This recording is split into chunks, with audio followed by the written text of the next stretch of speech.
ఇక మిగిలిన డీటెయిల్స్ చూద్దాం. కరువు, మిచాంగ్ తుఫాన్ వల్ల పంటలు దెబ్బతిన్న రైతులకు పెట్టుబడి రాయితీని ఏపీ ప్రభుత్వం విడుదల చేసింది. వర్షాభావ పరిస్థితుల వల్ల ఖరీఫ్ 2023లో ఏర్పడిన కరువు సహాయంతో పాటు రబీ సీజన్ ఆరంభంలో గతేడాది డిసెంబర్లో సంభవించిన తుఫాన్ వల్ల రైతులు తీవ్రంగా నష్టపోయారు.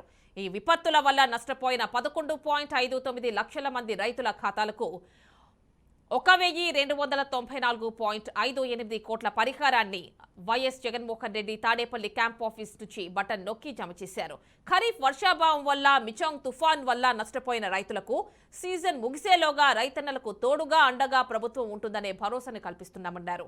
రైతులకు నష్టం జరిగితే ప్రభుత్వాలు ఇంత క్రమం తప్పకుండా పారదర్శకంగా చేయాల్సిన మంచి రాష్ట్రంలో ఎప్పుడూ చేయలేదన్నారు.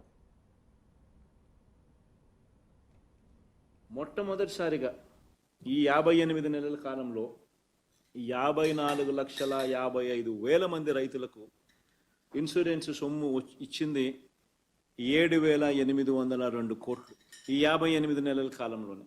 అది కూడా రైతుల దగ్గర నుంచి ఇన్సూరెన్స్ ప్రీమియం కట్టించుకోకుండా, కట్టాల్సిన అవసరం రైతులకు లేకుండా ప్రభుత్వమే ఆ కార్యక్రమం కూడా చేసి రైతులకు తోడుగా నిలబడుతూ, గత ప్రభుత్వ పాలనతో కంపేర్ చేస్తే 2014 నుంచి 19 మధ్యకాలంలో ఇన్సూరెన్స్ వచ్చింది ఎంతమందికి అనంటే 30,85,000 మందికి మాత్రమే.